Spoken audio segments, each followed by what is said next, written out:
క్రైస్తలో ఈరోజు దేవుని వాగ్దానం. రాజులను నమ్ముకొనుట కంటే యెహోవాను ఆశ్రయించుట మేలు. కీర్తనల గ్రంథం 118వ అధ్యాయం 9వ వచనం. ప్రియమైన సహోదరి సహోదరులారా, రాజులను నమ్ముకుంటే డబ్బు, బంగారం, ఇళ్ళు, పొలాలు, ఈ లోక సంబంధమైన ఆశీర్వాదాలు మాత్రమే మనకు దొరుకుతాయి. అవి మనల్ని పరలోకానికి, నిత్య జీవంలోనికి తీసుకువెళ్ళలేవు.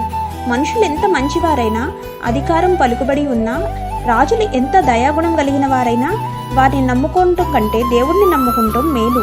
యెహోవాని ఆశ్రయించి ఆయన మాటలు విని లోబడితే పరలోక సంబంధమైన ఆశీర్వాదాలు, నిత్య జీవాన్ని పొందుకోగలుగుతాం.